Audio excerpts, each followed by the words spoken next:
All right, so we are broadcasting. Good morning, everybody.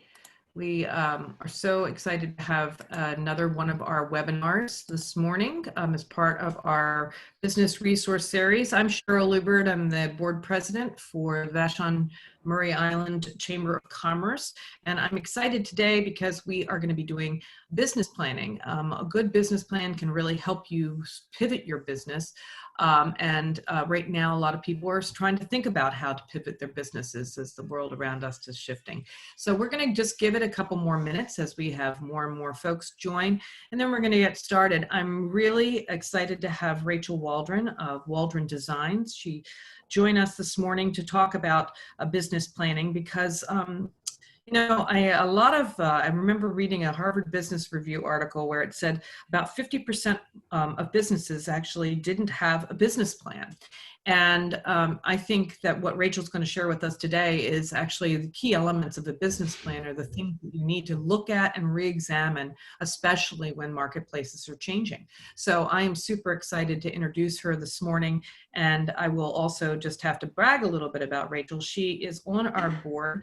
And she is a quick learner, and she has learned everything there is to know about our own online systems and has been able to help us stand up all resources for the community quickly.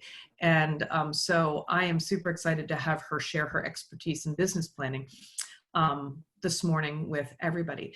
Rachel, it looks like we have a pretty good crowd of people, so I am going to turn it over to you. And you might want to share your video this morning if possible. There you are. Hi. Is my video not sharing? You're on video now, so everybody can see you. Okay. So I think that I might have slow internet.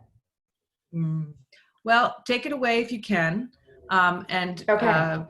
We can go from there. We are on island. Everybody knows there's always some point of slow internet.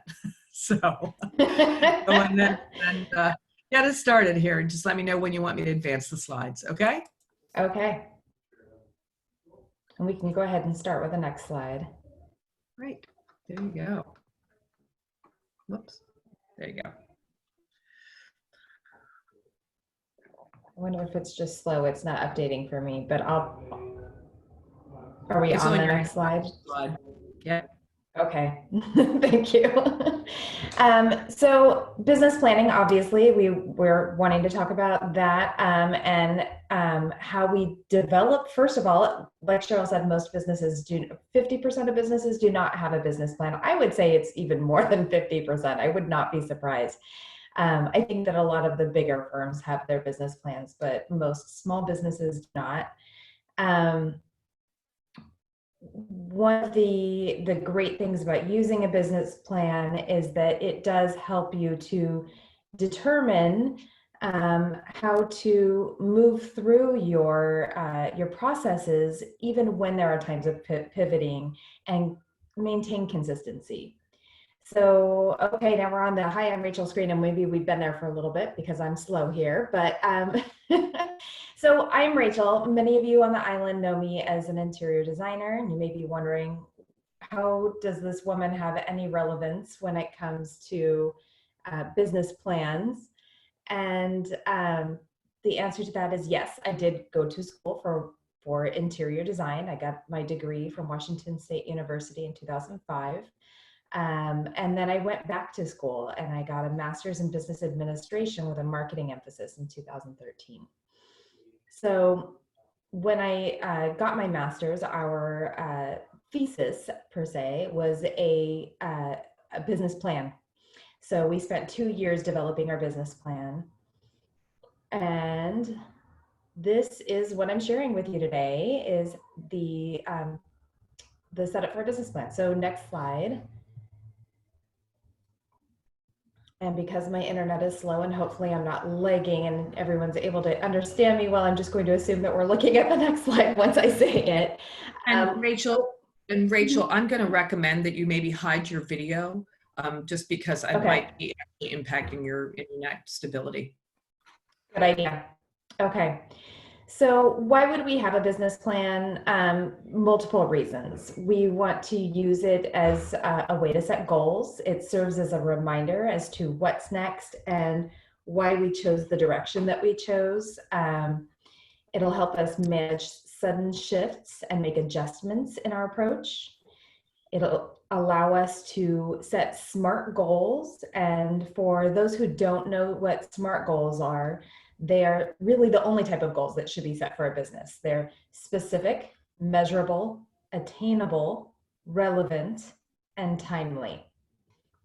So I'll say that again just in case anyone's writing it down really quickly. Specific, measurable, attainable, relevant, and timely. A business plan will also help us to be an effective leader. It will help us develop partnership plans and prevent our own distraction. I know as business owners, it's really easy to see the next shiny thing and get a call about marketing or whatever product or direction and get turned on by that and want to go in that direction. This can help us maintain our consistency and determine whether that's a really good choice for our business. Next slide. So it's a great idea to start your business plan with a format. And I suggest putting together an outline, and what each of these slides are going to go through from here on is the sections of a business plan, all the sections that should be considered and included. And while you will want to create this outline and move through the plan in succession, you will find that as you're working on, say, section 23, it changes an idea you had for section 6. So be prepared to make changes and edits as you move through the creation. It is not a linear process. It is something that bounces back and forth, and be prepared for that. My plan is approximately 75 pages long. Like I said, it was a thesis document. It is a very detailed document. So yours does not have to be 75 pages long. Each one of my sections is a page. Each of the subsections is another page. You may have a section that's a paragraph that includes the subsections as a part of that. So, and we'll get into the details on that. Another thing to consider is where you'll store your business plan and how you'll present it. Will it be in a Microsoft Word document? Mine is currently stored in OneNote. The important thing that you'll want to consider is including a table of contents with links so that you can quickly jump to the different sections that are relevant and be able to move back and forth. Next slide. So the first section that you're going to look at in your PowerPoint, in your business plan is the introduction. And the introduction is intended to be brief. It's not meant to be a very drawn out, detailed section. It's just a quick summary. So you're going to want to include key characteristics. What are you known for? What's a brief summary of your business? When did you launch? What was the intention that you had when you launched? Or what is the intention that you have today? You'll also want to include the purpose of your business. That would be the vision and mission statement. This is a great place to put your tagline if you have that too. And then you'll want to look at your clientele, and don't get into too much detail again because we have another section for that. But that is, who do you work with? What do they desire? And what challenge will you solve for them? And how will you solve that problem? Next slide. So the next section is where we start really getting into the details on our clientele. And that's the environmental analysis. And the environmental analysis is really looking at the environment and who you're impacting, what constraints you're working within. So we begin looking at our clientele first with demographics. What is the age we're trying to reach? What is their career, if that's important to you? What is their personality? And that actually it's surprisingly important to determine the personality of the type of people you want to reach. Sociocultural, this section delves more into the personality, as we were just discussing, of the ideal client. So one suggestion is to look at the Big Five model, and that is linked in this, the PowerPoint, so we can put the slides out, yes. And then you'll be able to link to an article that discusses the Big Five in further detail. The Big Five model analyzes each personality type. And my biggest suggestion is to take that with a grain of salt. I mean, nobody can really be put in a box like that, but it is still a really good framework for delving into your work's purpose and what's important to you, what's important to your company's identity. We aren't just cherry picking our favorite personality types, but we're figuring out personality types that work with the way that we offer our services. This could also reflect on your sociocultural representation as a business. So who are you as a business? What is your Big Five personality type? Not necessarily for you personally, but for your business. Your business has a personality of its own. And I often like to say that having a business is like having a child, and the business plan is developing your child's personality. Unfortunately, fortunately, as parents, it was not meant to be unfortunately. Fortunately, as parents, we don't get to choose that, but for a business, it is fortunate. We need to choose that. Next slide. Continuing section 2, continuing the environmental analysis, we're also going to want to look at technology. How is technology utilized in your business? What software will you use and why? It's a good reminder of your reasoning if you're tempted to switch at any point. This is something that I need to constantly look back on, because I am definitely one of those people that is easily swayed by the newest, shiniest technology that's out there. So every time some new technology comes out, I go back to my business plan and say, is this really a good choice for my business? We want to look at economic influences for your industry. So our own economic section is actually a really good example of a pivot, because, and we still need to update it pertaining to today, but we have a really good section on the economic slowdown in 2008, and we include research in this. So definitely do your research as you fill in your business plan. Use quotes, remind yourself of the references that you found and link to those references so that you can utilize that as a reminder. It's okay, no, I really did thorough research here. This is why I'm sticking to this. So economic is a particularly good area for doing that research. Political, this could be pertaining to licensing for your profession, could be any controversial issues in your industry. For my own industry, there's a lot of political issues with licensing, and about half of interior designers do want licensing for the industry and the other half do not. So it's a really interesting area to look at for your own business.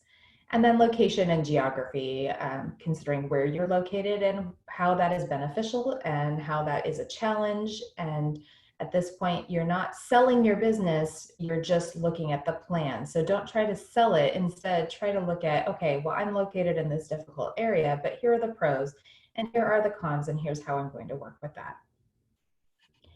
Next slide. The next section is the target market analysis. This is one that's very important to me as a marketing, I had a marketing emphasis in my master's in business administration. So I feel personally that it's very important. Market size is the first thing that you're going to want to look at in this section. You'll want to look at your demographics again and see how many of these people are available in the location that you choose to market to. I mean, if you are living on an island like we are, we want to consider, are we able to reasonably find a market here? Does it make sense to launch this business in this way? Is it enough to keep your business feasible, or do you need to go back and update your geography and demographics? Then we'll want to look at the market scope. So I used my own example here. My business is interior architectural design. I can and have designed schools, golf clubs, restaurants, even parking lots. But I have chosen the specialty niche of residential. So my scope, my market scope would be residential clients. And what is their average income? Market readiness would be, are they ready for you? Will it be a hard sell? What is the demand for your services? And if it is a hard sell, that's still okay. It's just something to put in that plan and consider that as you move through. So one thing that I would say is that remember that choosing a niche, and this has always been something that's very controversial, particularly in interior design. I don't know about other um, industries, but choosing a niche does not limit you. It provides you with a specialization. So when you choose that market scope, go ahead and niche yourself. I've been honing in on healthy and sustainable design, which does not limit the projects that I'm able to do, but it makes me more relevant to my market. So don't be afraid to niche yourself. Next slide. Section 4 is the competitor analysis. Now it's time to look at your competition and see what competition you face. I put together a little summary of who is the competition. I just list them out and write a brief description of what they do. It's a really nice way to see who your competition is and how they do things differently and what they do that's the same as what you offer. Look at their strengths and weaknesses. And this is a challenge. Sometimes it's something that you're perceiving, but it's still a good idea to list that out so that you can differentiate yourself later on. Competitor strategies and objectives. How will you stand out among your competition? What differentiates you? Next slide. Section 5 is a channel plan. And I'll talk a little bit about what the channel plan as we get into this, but it's marketing channel design is the first portion of this. And what you'll want to do in this is split your market. That's your market scope. So we've got, in my case, the residential design clients, and we're going to want to split them into segments. So for example, my segments may be the different ages that I reach out to, or maybe the marketing channel is, let me back up actually, I'm sorry.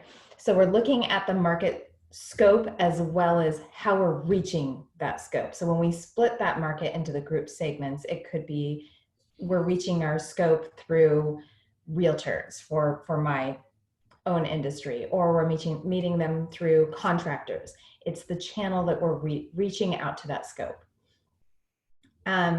So divide that up, those segments, then look at the position. What is the best channel to reach your market? And targeting, look at the pros and cons of each segment. That helps to refine the target market. And then identify sources, which is a summary of your findings. So now that once you've broken down that channel and determined, what is the best way to reach them, and what are the pros and cons, there may be several cons for one channel and way more pros for another one. So then we're saying, okay, well, this is probably a better direction to focus on. It doesn't eliminate another channel, but it is something to consider. Channel risk assessment is the next portion of the channel plan, and that's a great option to consider in pivoting. So our example would be, we are looking at how we reach our clients and how we work with our clients and who we work with through them. So in the interior design industry, we work with to-the-trade manufacturers. Okay, so most of our furnishings are purchased through a source, and they provide only products to the manufacturers. However, when the recession hit, they started finding ways to reach more people. They said, okay, I can make more money if I start selling these designer products on Amazon or, through all these different retail sources. So my own industry took a step back and said, gosh, are we even making any money by sourcing these products? We're having to mark up, and then our products cost more than they do from Amazon. So my own business, I took a look at it and said, this doesn't make sense to me. I'm a custom design firm, so I'm going to pivot and decide to present furnishings that are only made custom from scratch. So that's a really good example of how we can take a look at the risks involved in working with our channels and how we can change that and still offer what we're offering.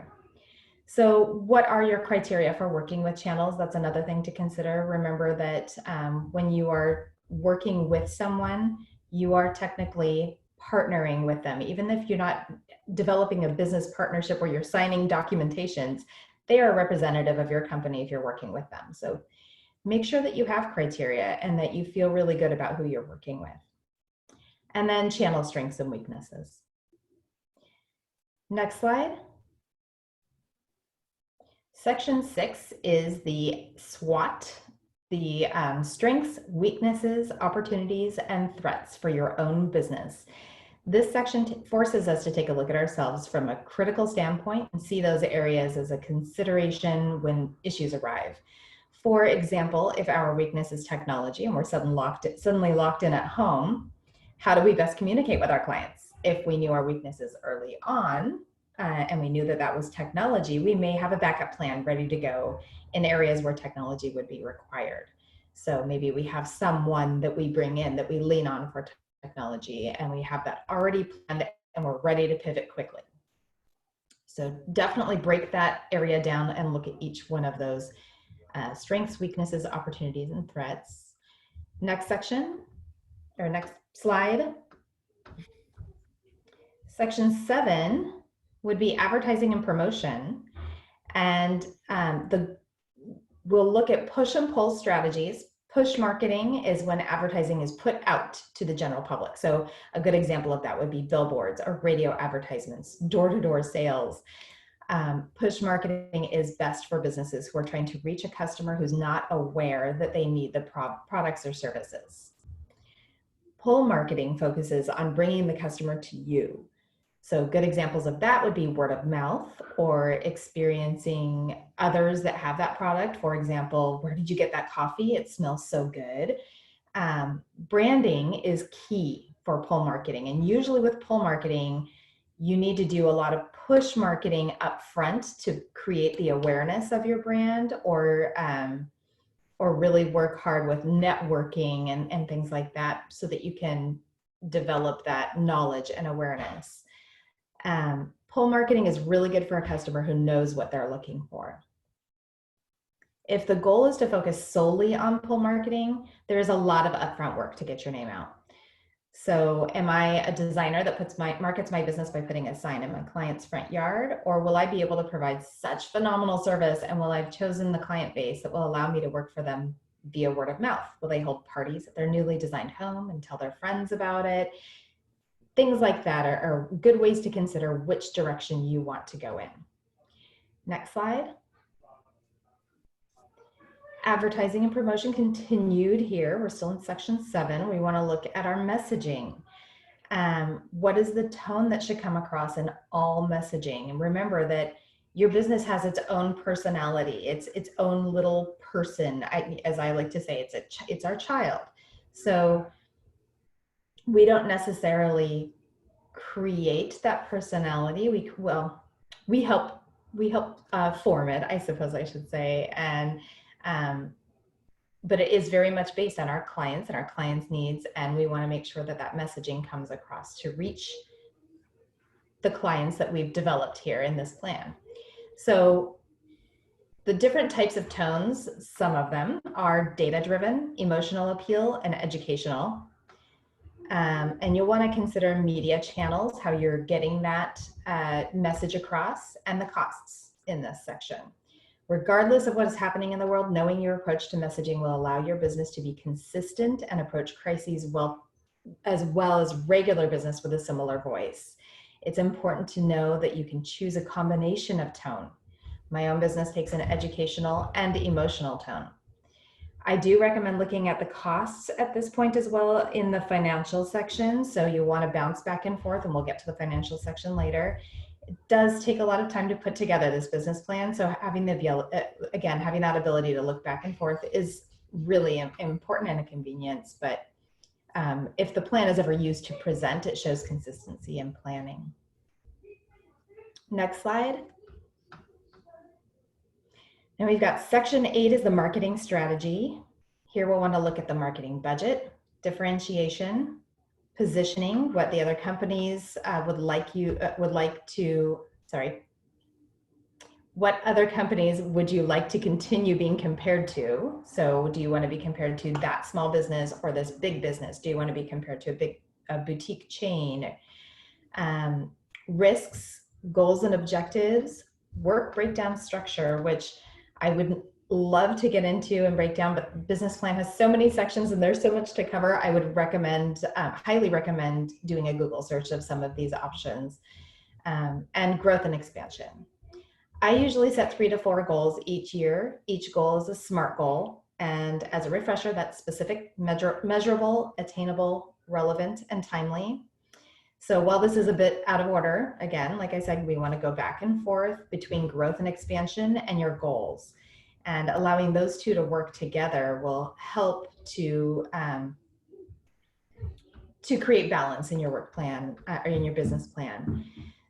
So if I know that my goal is to say, I want to have select custom furniture pieces on display in my office in 5 years, then my goal for this might be to book 2 furniture jobs with at least 1 custom piece in each by January 2021.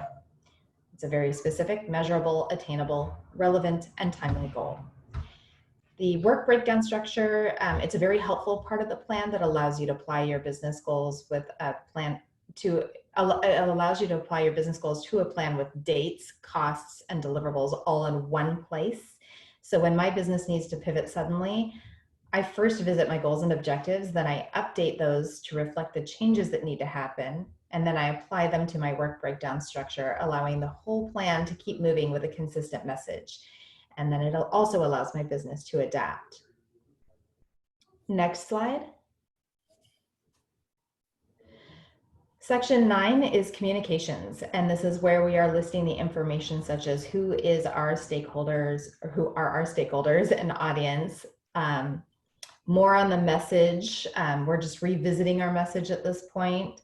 Roles, schedule and frequency, delivery method, and status and tracking. So the communications plan can save us a lot of agonizing over how to respond to the awkward inquiry, how to best communicate business struggles if they should be communicated, and more.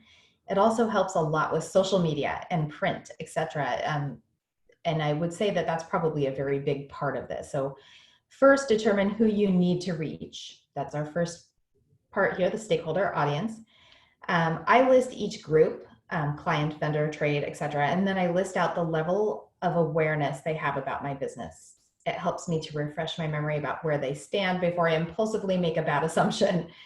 It also helps later when determining how I will deliver the message. Next, the message. Of course, this will change constantly, but this area can be used as a bit of reference when the need arises, and it ensures that your message is consistent. Rather than trying to think of every possible scenario, I simply write out what each group should know about my business. That message can be as long as you like. I have a page for each group. It's a little bit of a novel because I tend to ramble, in case anyone hasn't noticed that yet. And I've written that with bolded titles for each section. So I have a very complex business structure, so I'm sure that most could make this much more brief. I like the longer message because it allows me to break it up later. Next, we list the roles or who will communicate these messages. If you're a smaller business anticipating growth, you can establish the long-term goals for who will manage these messages in the future. The schedule and frequency section allows us to determine how often we post on social media, how often we send out a newsletter, when we might send press releases in, or in my case, I have a publication schedule for my projects. Some might be more suitable in the spring or winter based on their overall feeling. Rather than actually generating a schedule here, I discuss the reasoning for my schedule and any research that I have on scheduling. So I don't necessarily put out days and times in this section. The delivery method helps us to determine whether we will use social media, which avenues, and why. Lastly, the status and tracking is not necessarily a place to do that tracking, but a place to determine the best method of tracking. My own plan simply states that I will use a social media scheduler that tracks my social media and a publication scheduler that I have generated in Excel, etc., things like that. Next slide. Section 10 is the operations plan. The operations plan includes operation measurements. How will you measure your successes? Are you going to send out feedback polls to your clients? Are you going to ask, I know a lot of the point of sale services have a, how was your visit? That's a really good way to measure your success. Supply chain, map out from start to finish, the creation of the product to delivery. Value chain, map out the value of those services or product. And then quality control, what are the procedures that will be in place to maintain that quality and value? Next slide. Section 11 is effective leadership. And I've got to tell you, I have had a few assistants in my own business, and just recently I finally paid attention to my own business plan and started using it. And I'm telling you, there's so much more success when I use this section. So look at delegation. Make sure that each task is specific, has measurable results, is agreed on by both parties, is realistic, time-bound, ethical, and recorded. Now, obviously, this isn't a task like, hey, could you run up and sweep the floors? You don't need to record that. But if we're looking at overall, this is our job description, for example, it'd be a really good way to do that. Maintain leadership, maintain goals in your navigation system with key characteristics. Maintain the power of the vision and communicate that vision. Do not allow obstacles to block the vision. Be persistent. Don't let anything stop you. Celebrate the short-term wins. Anchor changes firmly in the company culture. And our next section, our next slide. Section 12 is the roles. And this is for me, it was a pretty quick and easy section. We're just listing out the positions of our company and a brief description of each. And this may not necessarily, with my own company, having it be me and one other person, that sounds really easy. I, instead of doing that, look at the long term and what I'd like to have for my business. So ideally, in the long term, I'd like to have an office administrator. Right now, that's me doing all of that. But it is very helpful to lay down what those roles are and continuously update this so that when you're ready to hire for those positions, you've got a job description already written. Next slide. Section 13 is the financial plan. And this is one that I do recommend working with if you have a bookkeeper or an accountant. Have them assist you with this. Part of the Master in Business Master in Business Administration degree that I got did include financing and accounting courses, and that taught me that there are professionals out there for a reason. Definitely rely on them. In this section, you will want to include your operating expenses, the cost of keeping your business running. You want to include your income statement that shows your revenues, expenses, and profit for a particular period. It's a snapshot. You'll want to include your cash flow projection. So that's how cash is expected to flow in and out of your business. And the balance sheet that shows your business's net worth at a particular point in time, includes assets, liabilities, and equity. So obviously this does need to be updated regularly. A business plan is not something that you write and walk away from. It's something that is constantly changing. All right, next slide. So thank you, that's me, and me being powerful, and hopefully this makes you feel powerful too. It was kind of a joke photo. So how do you pivot? So remember, every impact to your business should result in a minimum of a quick scan of your plan. Remind yourself why you made the decisions that you did and how these decisions affect other areas of the plan. The funny thing about a business plan and the idea of pivoting is that the plan allows that pivot to happen in a consistent manner.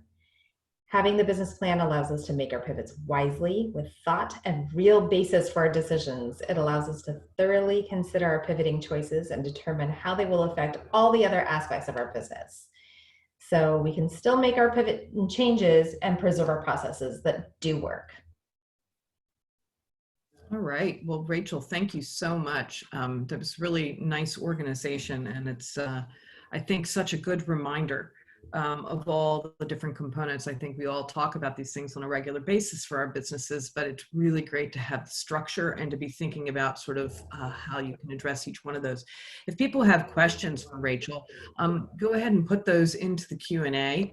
And we can get those addressed. And actually, Rachel, I'll start you off with one. One of the things I think that we're seeing right now is that customer needs are changing, right? Is your thought process for times like these to update the business plan or look at that on a pretty regular basis?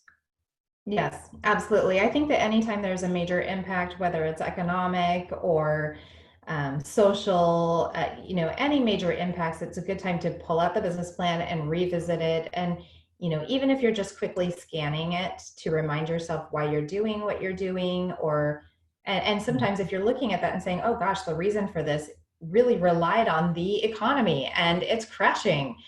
Now I need to make a change. It's a great opportunity to revisit that and have all the other areas and sections adjusted accordingly. Yeah, that's great. We do have a question that just came in. What resource would you suggest as a business plan for dummies? Yeah, so what I would recommend, and I don't know that I haven't really used any business plan for dummies type situation, but what we did in school, I can tell you, is that we had all of these sections provided to us in a course. So this slideshow will be available. Feel free to take the sections and look through them and do a Google search for these and see what you can find to fill in the blanks and fill in your own.